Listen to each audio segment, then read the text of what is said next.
L'Esprit Saint est venu sur toi, et du roi.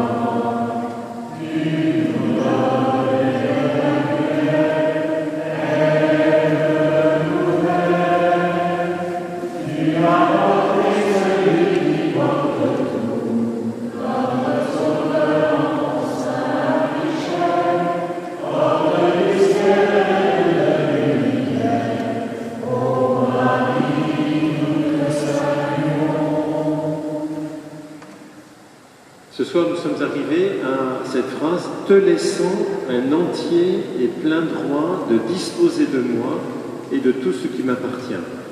Je ne vais pas revenir sur la totale remise de soi à Marie, on en a parlé abondamment dans les autres soirées.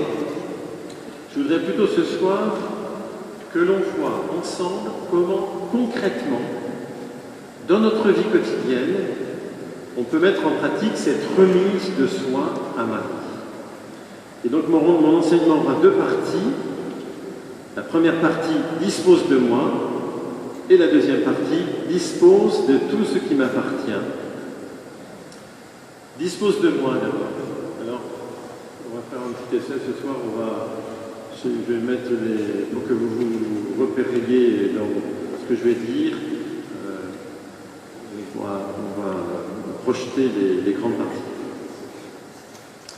Qu'est-ce que je dis à Marie quand je lui dis cela le matin, dès que je me réveille? Dispose de moi. Je lui dis, Vierge Marie, je me mets à ta disposition aujourd'hui. Dispose de moi. Si tu as besoin de moi, appelle-moi, je suis à ton service. Or, quand est-ce que la Vierge Marie fait appel à mes services? N'importe quand, à toute heure du jour et de la nuit. Le problème, c'est que le matin, je dis à Marie, je suis à ton service quand tu veux, et dans la journée, je débranche le téléphone. Vous voyez ce que je veux dire? Vous comprenez ce que je veux dire? Vous faites exactement la même chose, sûrement. Non? Je suis le seul pécheur de l'assemblée. Vous voyez, elle peut toujours m'appeler, de fait, je ne réponds pas, et je ne réponds pas pourquoi? Parce que je ne l'entends pas, et je ne l'entends pas pourquoi? Parce que je suis occupé à 1000 choses, et que je ne suis pas attentif, et que je ne suis pas disponible. Et donc, vous voyez, très concrètement, il va falloir que j'apprenne à être disponible pour la Vierge Marie, c'est-à-dire à garder mon attention vigilante pour entendre ce que me dit Marie. Il va falloir que j'affine l'oreille de mon cœur pour entendre la douce voix de Marie, puisque Marie a une voix très douce. Marie, je l'ai dit et redit, elle est tellement liée à l'Esprit Saint, et l'Esprit Saint, c'est cette voix de fin silence dont parle le livre des rois, premier livre des rois, chapitre 19. Alors, comment faire? Eh bien, je vous donne juste 3 petits conseils pour progresser dans cette disponibilité. Il y en a sûrement d'autres, mais ces 3-là, je les ai expérimentés un petit peu, et s'ils peuvent vous aider, eh bien, j'en serai heureux. Si vous n'êtes pas, eh laissez-les de côté et trouvez-en vous-même d'autres. Donc, premier conseil, exercez-vous à garder Marie toute la journée dans la mémoire. Exercez-vous à garder Marie toute la journée dans votre mémoire, dans la mémoire de votre cœur. Je reprends l'image du téléphone. Quand vous attendez un coup de fil d'une personne qui vous est très chère et qui vous a dit qu'elle vous téléphonerait dans la journée, vous guettez ce coup de téléphone toute la journée. Vous n'allez pas oublier que la personne doit vous téléphoner dans la journée. Et pourquoi n'allez-vous pas oublier? Tout simplement parce que cette personne, elle vous est chère, vous l'aimez. Et donc vous allez garder cette personne dans la mémoire de votre cœur toute la journée, jusqu'à temps qu'elle vous appelle. Et même, à chaque fois que le téléphone va sonner, vous allez dire « Ah, c'est elle ». Eh bien, vous voyez, toute la journée, il faut garder Marie dans la mémoire de son cœur. C'est pas naturel, il faut s'y entraîner pour que ça devienne de plus en plus naturel. Ça exige de nous d'acquérir quelques petits réflexes. Et je vous propose là encore 3 réflexes à acquérir qui peuvent nous aider à garder Marie dans notre mémoire. Premier réflexe. Avant de commencer une activité, je prends 5 secondes d'arrêt et je dis le nom de Marie. Je peux même dire un peu plus que le nom de Marie. Je peux dire avec toi Marie ou avec toi Marie, je vais faire cela. Mais 5 petites secondes, c'est pas long. Hein.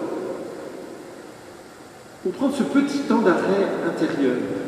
C'est pas si facile que cela, parce que la plupart du temps, vous voyez, on enchaîne les diverses activités sans prendre ce petit temps de recul intérieur, de recueillement finalement, parce que c'est de cela qu'il s'agit. Hein. Et donc, essayons de faire cela avant de commencer une nouvelle activité. Voilà. Je suis en train d'écrire une lettre, je commence d'abord par prendre ces petites 5 secondes et je dis avec toi Marie, je vais écrire cette lettre. Vous voyez ? C'est un petit clin d'œil en passant que nous faisons la Vierge Marie pour lui dire je ne t'oublie pas, je compte sur toi, merci d'être là, enfin tout ce que vous voulez dire. Deuxième réflexe, j'utilise tous les interstices de mes journées pour reprendre contact avec la Vierge Marie. C'est quoi ces interstices? Et par exemple, ce sont des temps d'attente, ces temps d'attente que nous avons quand nous sommes dans la salle d'attente d'un médecin ou quand nous sommes dans la file pour passer à la caisse d'un supermarché, etc. Ce sont aussi tous ces petits temps de déplacement à pied, en vélo, en voiture, ou même à l'intérieur de notre maison, hein, quand nous passons d'une pièce à l'autre. Il y a toutes ces transitions qui sont en fait des moments disponibles qui peuvent nous servir à nous tourner vers Marie. Vous voyez, c'est extrêmement simple ce que je dis. Hein. Voilà, oui. Troisième réflexe. Tout au long de la journée, je murmure intérieurement un petit refrain de prière qui parle à Marie ou qui parle de Marie. Et ce petit refrain va m'accompagner en permanence dans tout ce que je vais faire au cours de la journée. Vous savez, c'est ce que la tradition orientale appelle la prière hésychaste, la prière du cœur, la prière de Jésus, ou à Jésus, Seigneur Jésus, Fils de Dieu, aie pitié de moi, pécheur. Mais on peut prendre une petite prière qui nous tourne vers Marie. Moi, je vous dis la prière que je prends. Elle est d'abord orientée vers Jésus. Jésus, doux et humble de cœur, rend mon cœur semblable au tien. Et j'ajoute dans le cœur de Marie et de l'Église. Dans le cœur de Marie et de l'Église. Voilà. On la répète, ça fait comme une musique intérieure toute la journée. Et même d'ailleurs, vous pouvez la chanter. Là, je ne sais pas si tu peux mettre. Ben voilà. Ça, c'est le texte du chant. J'ai trouvé un air qui va dessus. Vous allez voir.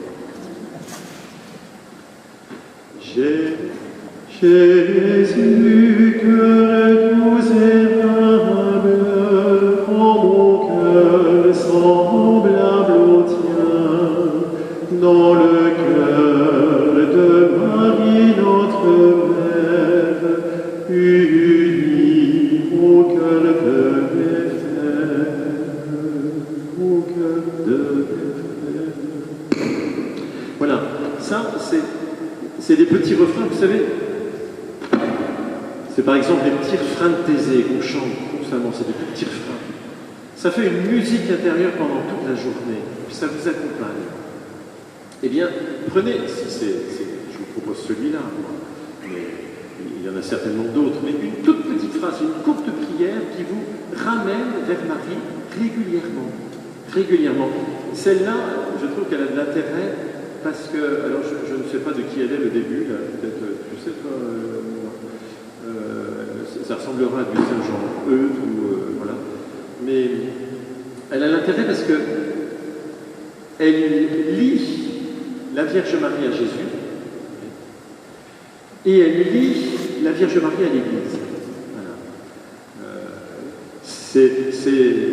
On retrouve là la spiritualité d'ailleurs de Saint-Jean-Eudes, la grande spiritualité de l'école française, la spiritualité des deux cœurs, de Marie et de Jésus. Voilà. À chacun de vous de trouver une petite prière courte, comme cela, qui vous aide. Voilà. deux réflexes à acquérir, marquer un petit temps d'arrêt à chaque fois que nous commençons une activité pour dire le nom de Marie et répéter intérieurement, c'est le deuxième réflexe, un petit refrain de prière afin de créer un climat marial en moi. Bon, il y a sûrement d'autres moyens, d'autres réflexes à acquérir pour garder Marie dans notre mémoire. À la fin, peut-être qu'on pourra se les partager les uns les autres, parce que sûrement que vous en avez d'autres. Deuxième conseil, pour être disponible Deuxième conseil, pour être disponible aux appels de Marie, plusieurs fois dans la journée, dites à Marie, je veux ce que tu veux. Ça, c'est très important. Vous voyez, le premier conseil que je vous ai donné, il portait sur la mémoire. Ce deuxième conseil, il va porter sur la volonté et l'intelligence.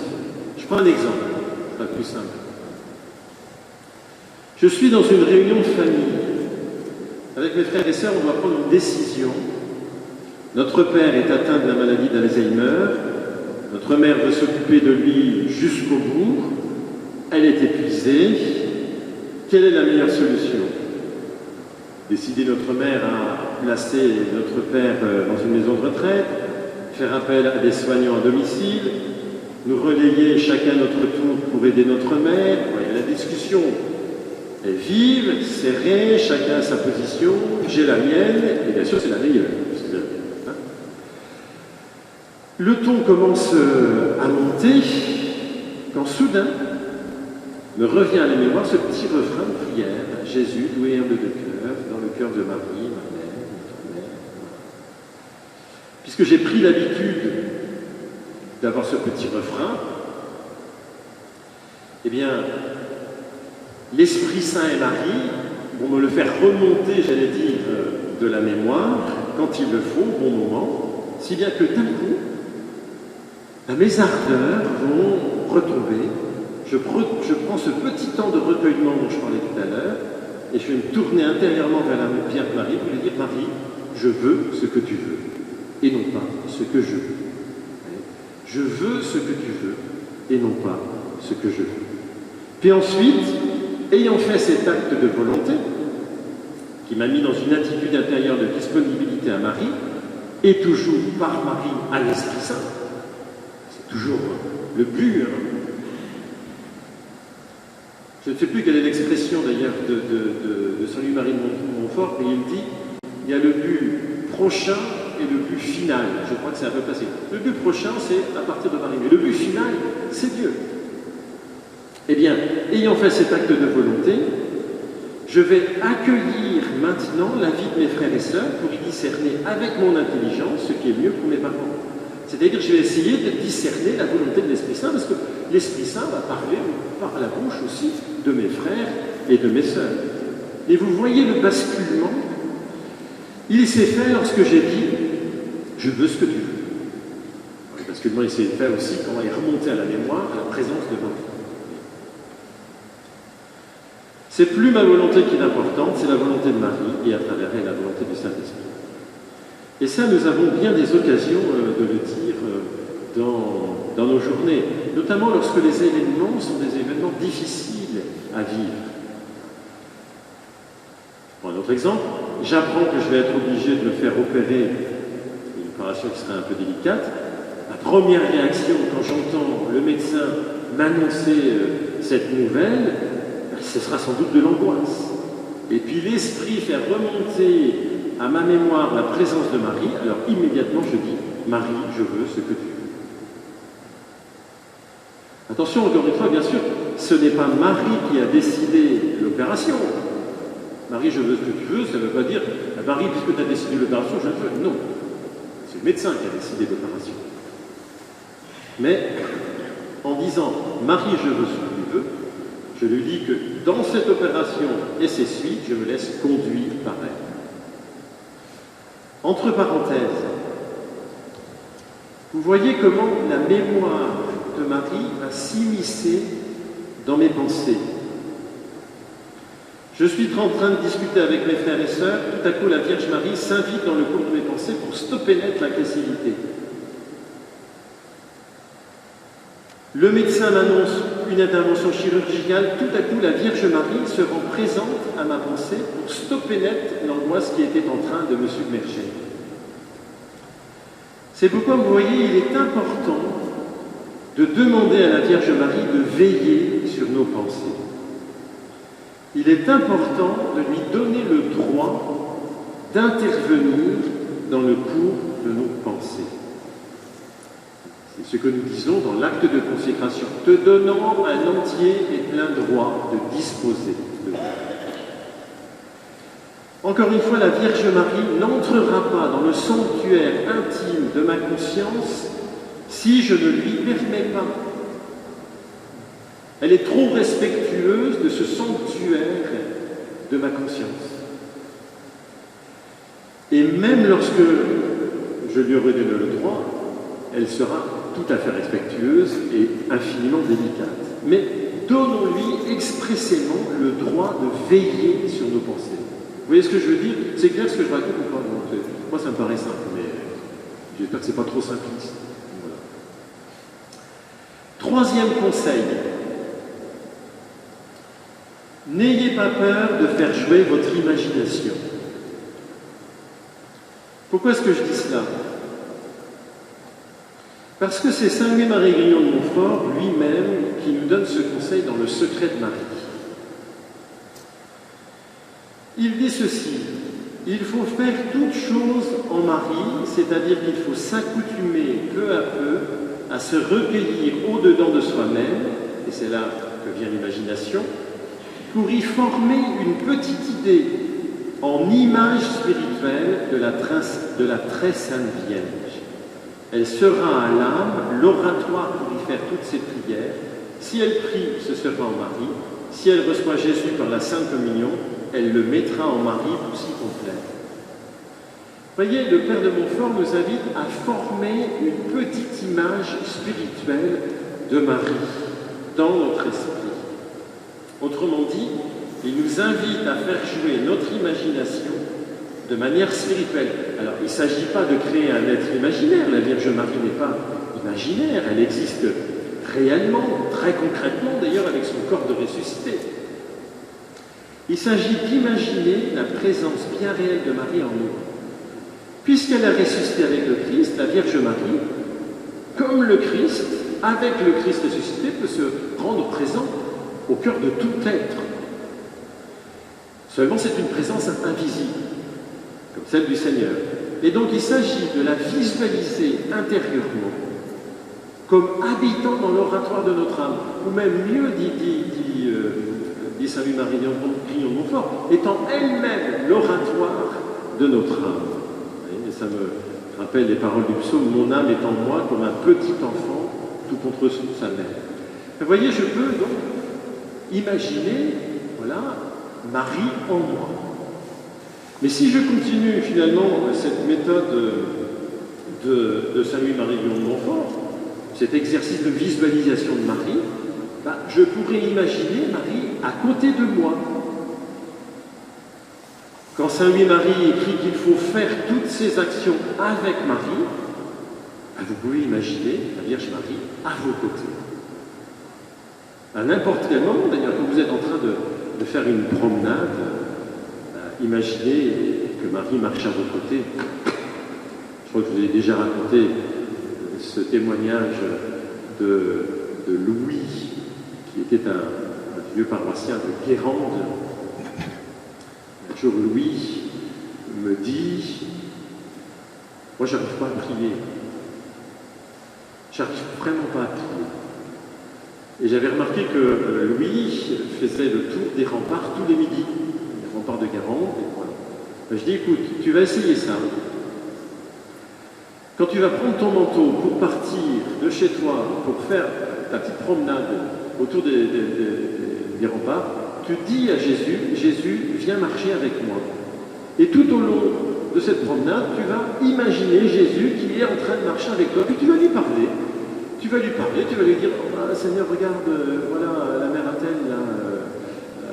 Et puis tu vas lui parler de la mère Athènes, etc., etc. Et le dimanche d'après, j'arrive au fond de l'église, il était là, il me tire sur la chasuble et il me dit « ça marche ». Eh bien, faites la même chose avec la Vierge Marie. Imaginez la Vierge Marie à vos côtés. Tout à fait en aparté, je crois qu'il y a des gens aussi, ça n'a rien à voir avec la Vierge Marie de cette manière. Mais ce Louis était un chrétien étonnant.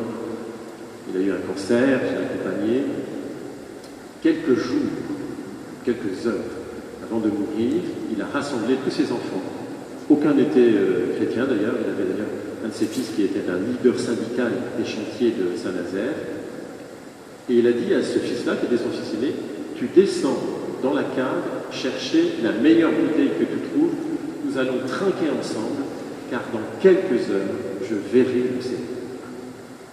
Super, ça. Donc, imaginez la Vierge Marie à vos côtés, il n'y a rien de mal à ça, on a besoin. Quand Saint Louis-Marie écrit dans le secret de Marie qu'il ne faut jamais aller à notre Seigneur que par l'intercession de Marie, vous pouvez très bien imaginer Marie derrière vous, faisant ce geste d'offrande pour vous présenter au Seigneur. Personnellement, je vous fais une petite confidence, quand je suis à l'autel, il m'arrive d'imaginer la Vierge Marie derrière moi, voyez, m'aidant à me couler dans l'offrande du Christ. Imaginez aussi la Vierge Marie devant vous, face à vous. Quand Saint Louis-Marie Grignon écrit qu'il faut faire toutes ces actions pour Marie, ben vous l'imaginez devant vous. Et vous lui demandez, et vous dialoguez avec elle, et Marie, qu'est-ce que tu désires? Qu'est-ce que tu veux que je fasse pour toi? Il faut lui demander ça. Vous savez, je vous donne un tout petit exemple. Pour cette année, avec Marie, on a essayé de trouver avec l'élève des statues de la Vierge Marie. On avait regardé sur Internet, etc. On en a trouvé quelques-unes de ces statues qui allaient donc passer de maison en maison. Mais je voyais que ça n'entraînait pas l'enthousiasme d'élèves, ni le mien d'ailleurs. Bon, mais il a bien fallu un moment où il fallait les commander. Donc je me suis mis devant mon ordinateur un soir, et puis je me suis dit, voilà, je les commande. Sauf que c'était cher d'abord, et puis que, voilà. Et puis tout à coup, il m'est vu justement à l'esprit, mais t'as pas demandé à Marie. Et donc, j'ai parlé à Marie, je lui ai dit, mais toi, qu'est-ce que tu en penses? Quelle statue tu aimerais? Et je recommence une recherche, et tout de suite, je tombe sur celle-là. Le grand avantage de ne pas coûter cher, et d'être une vierge pèlerine. Alors vous allez me dire, ça peut être tout à fait un hasard. Là, je n'y crois pas. Demandez, voilà, imaginez la Vierge devant vous et dialoguez. Voilà, je termine la première partie de mon enseignement avec une dernière remarque que donne Saint Louis-Marie Grignon dans le secret de Marie. Il dit ceci.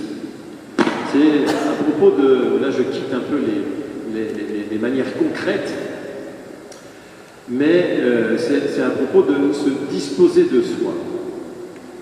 Il faut remarquer qu'on fait ici sacrifice par cette dévotion à Jésus par Marie de tout ce qu'une âme a de plus cher et dont aucune congrégation religieuse n'exige le sacrifice, qui est du droit de disposer de soi-même et de la valeur de ses prières, de ses aumônes, de ses mortifications et satisfactions. Donc, il dit bien, Saint Louis-Marie Grignon de Montfort, que disposer de soi-même, c'est un droit, et un droit naturel, et que même dans les congrégations religieuses où on fait don de soi-même, on ne nous demande pas ça. Ou alors, il y a perversion de l'autorité. Mais là, on le fait. On le fait dans les mains de Marie. Et il dit, en sorte qu'on laisse l'entière disposition à la très sainte Vierge pour impliquer selon sa volonté à la plus grande gloire de Dieu qu'elle seule connaît parfaitement. Vous voyez, je peux dire au Seigneur, et là je rejoins l'enseignement d'Hervé, Père Hervé la dernière fois, je peux dire au Seigneur, je vais faire ce petit sacrifice et je l'offre par exemple pour la conversion de mon neveu. Mais je peux dire aussi au Seigneur, je vais faire ce petit sacrifice et je l'offre aux intentions de la Vierge Marie.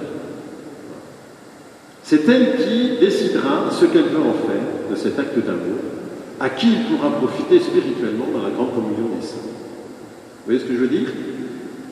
Voilà, c'est même, je te donne, Vierge Marie, le droit de disposer même, alors ça rejoint ce qu'on disait d'heure, des mes bonnes actions. Voilà. Alors, deuxième partie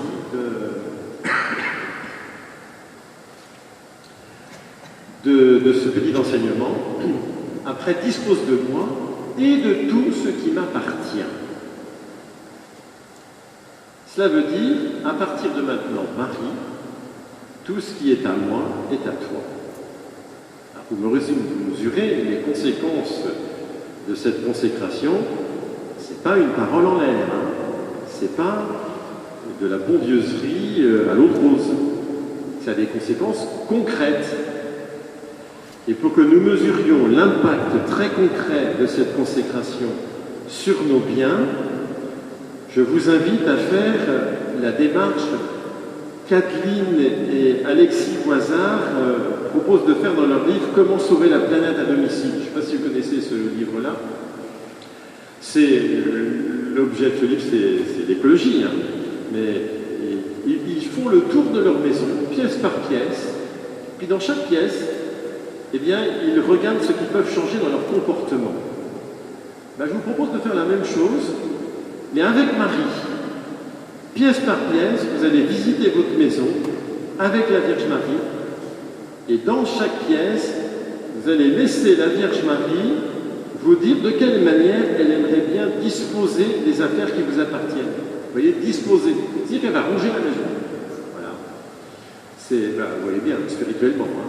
Parce que moi, je serais bien content qu'elle range mon bureau, mais c'est comme ça. Et pour vous aider dans cette visite, je vais utiliser un enseignement de sœur Emmanuelle Maillard de la communauté des Béatitudes que j'ai trouvé sur le site justement de Notre-Dame de France. Vous avez un petit texte là, où elle reprend toutes les pièces comme ça. Alors, commençons autour de la maison par la salle à manger. Avec la Vierge Marie, hein, c'est ça l'intérêt. Et bien c'est ce que dit sœur Emmanuelle. La Vierge Marie va vous aider à voir les noms de ceux qui n'ont jamais eu l'honneur d'être invités à votre table.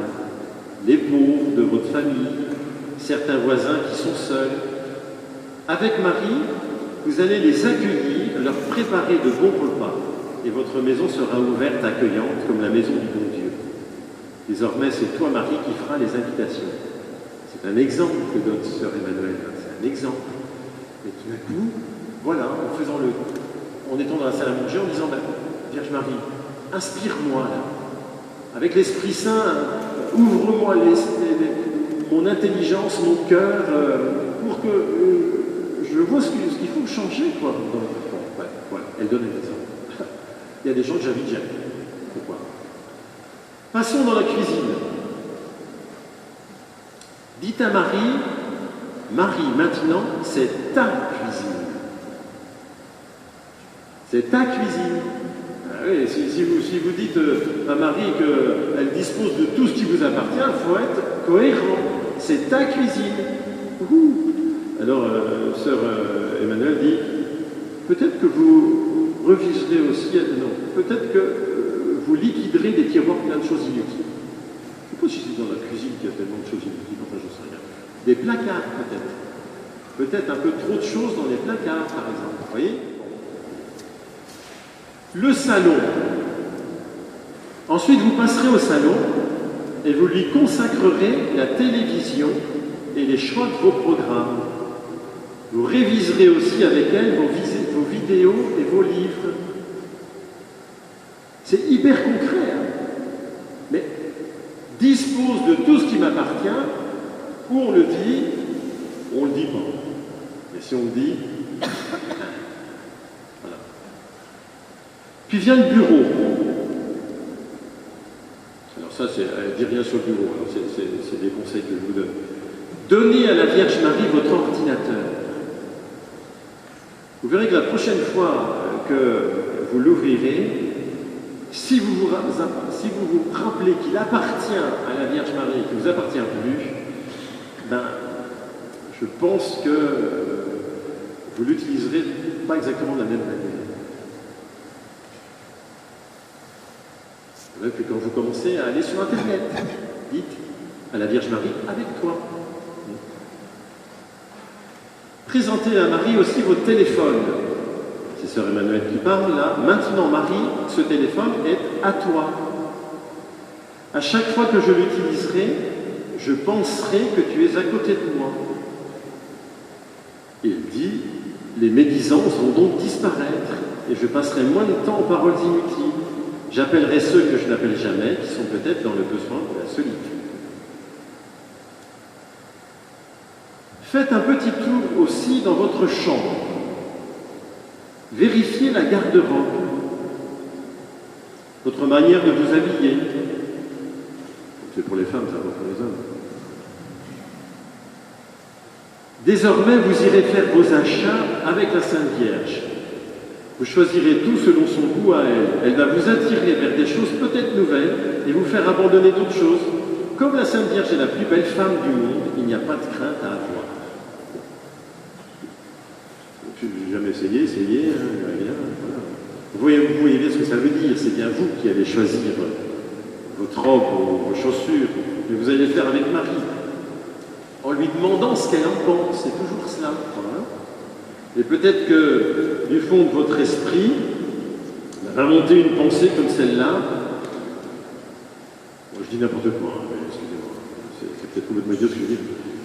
Peut-être que cette pensée, ça va être, mais tu ne crois pas que tu devrais arrêter de t'habiller comme une jeunette alors que tu as 70 ans?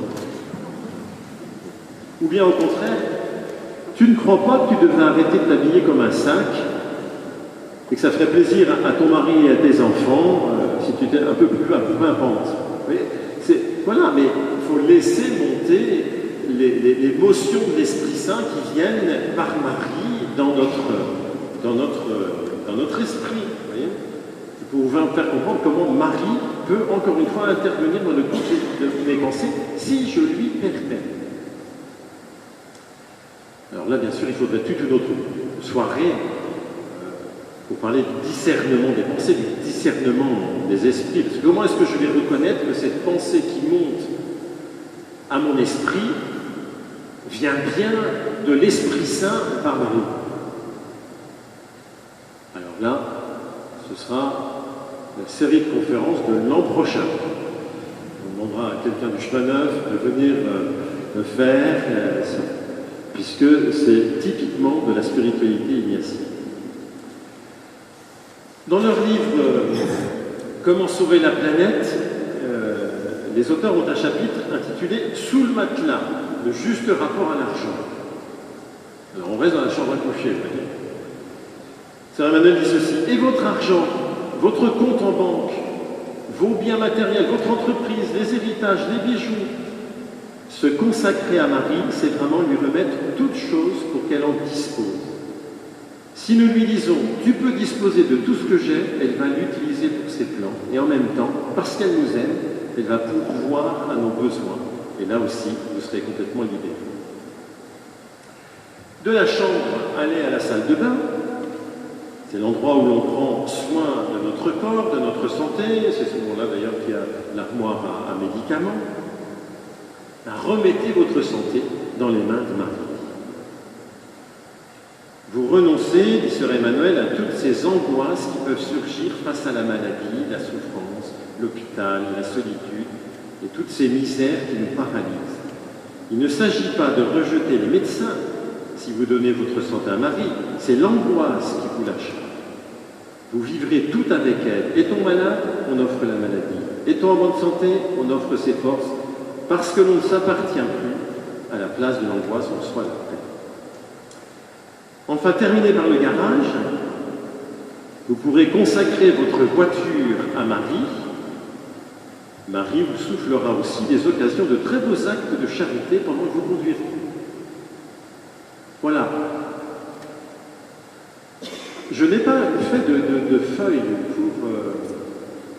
pour les exercices, si vous voulez. Parce que ça, il me semble que c'est un exercice très concret que vous pourrez faire dans le mois, c'est dans la quinzaine, dans le mois, je sais plus, dans la quinzaine, c'est ça. Non, c'est tous les mois qu'on a un enseignement, mais jusqu'au mois suivant. Voilà, faites le tour de votre maison et puis demandez à Marie. Peut-être qu'il ne viendra rien à l'esprit. Voilà, c'est pas le moment, mais peut-être qu'il viendra des choses à l'esprit. Je voudrais terminer ce temps d'enseignement en vous lisant un extrait du livre du Père Joël Guibert qui s'appelle « Vivre en Marie », aux éditions du Carmel. Tout ce que je viens de dire, notamment ce que je viens de dire dans la première partie sur les réflexes à acquérir, ça ne vient pas en un seul jour. Et il faut donc y aller progressivement, et c'est ce que dit Joël Guibert dans ce passage. Nous recommandons, surtout dans les débuts, de pratiquer l'exercice pour un temps limité. Concrètement, vous n'allez d'abord vous donner qu'une demi-journée pour pratiquer la vie en Marie. À votre lever, avant même de descendre de votre lit, dites à Marie votre désir de faire toutes vos activités en sa présence, de lui faire appel en chaque circonstance, rencontre, coup de téléphone, et de vous rendre attentif à ses motions intérieures, et surtout de lui obéir. Il y a fort à parier qu'une heure de la matinée ne se sera pas écoulée. Submergés sous le flot de nos activités, nous serons déjà sortis de cette attention amoureuse. Ce n'est pas grave. Aussitôt sortis, aussitôt re-rentrés. En fin de matinée, vous faites le bilan et vous rendez grâce pour les découvertes. Et le lendemain, vous vous entraînez à nouveau à l'exercice. Au début, on est un peu perdu. C'est un peu comme la première leçon de conduite en voiture, on se mélange les pinceaux entre le levier de vitesse, le volant à tenir, la pédale de débrayage et le clignotant à actionner. Mais au bout d'un moment, cela deviendra plus facile, comme un réflexe, une seconde nature. Trop simple ces exercices, me direz-vous? Oui, effectivement, très simple. Voilà. Et pour finir, avant d'échanger, s'il y a lieu, eh bien, je voudrais vous lire la prière de consécration que saint Jean-Paul II faisait à Marie. Immaculée Conception, ma mère, vis en moi, agis en moi, parle à travers moi, mets tes pensées dans mon esprit, aime à travers mon cœur, donne-moi tes dispositions et tes sentiments, enseigne-moi, conduis-moi, Jésus, corrige-moi, illumine-moi et élargis mon esprit et mon comportement. Prends possession de mon âme, de ma personnalité et de ma vie tout entière. Vis en moi, incline mon cœur vers l'adoration et l'action de grâce perpétuelle. Prie en moi et à travers moi. Permets que je vive en toi et garde-moi toujours dans cette union. Amen. Alors, maintenant la parole est à vous. S'il y a des questions, mais s'il y a aussi des témoignages de votre manière de faire pour garder en mémoire la Vierge Marie, c'est le moment, c'est le micro, et puis ceux qui veulent intervenir interviennent. Oui, bien sûr, oui, tu as raison de le souligner. Je ne l'ai pas souligné parce que la dernière fois, le Père avait parlé des biens, comment c'est déjà, matériel et spirituel, non, intérieur, comment c'est, te laissant un entier pas droit à disposer avant, c'était comment Je te choisis aujourd'hui, ô Marie, en présence de tout au céleste pour ma mère et ma reine, et je te livre et consacre en toute soumission et amour mon corps et mon âme, mes biens intérieurs et extérieurs. Voilà. La valeur même de mes bonnes actions passées, présentes, futures. Et donc, c'est aussi les biens spirituels. Est-ce qu'on ne peut pas dire quand même que ce qui m'appartient, pas que les personnes ont des biens matériels, mais de fait, ce qui m'appartient, si on peut dire que les personnes nous appartiennent, hein, enfin, au moins, ils nous sont confiés. Ben oui, les enfants, tu as absolument raison, on va dire, voilà. Je crois qu'elle n'est pas là, mais je crois qu'elle l'a dit publiquement. Je peux le répéter, mais avant sa conversion, tout moins après sa conversion, elle s'est aperçue qu'elle avait éduqué ses enfants n'importe comment. Elle n'était pas chrétienne, voilà, ses enfants étaient partis parfois dans des voies sans issue, et que voyant cela, en fait, elle a dit à la Vierge Marie, bah, écoute, je te les donne, éduque-les. Et je trouve ça très bon parce que ces enfants d'ailleurs ont évolué après, ils ont progressé. Voilà, je te les donne. Il y a des moments où...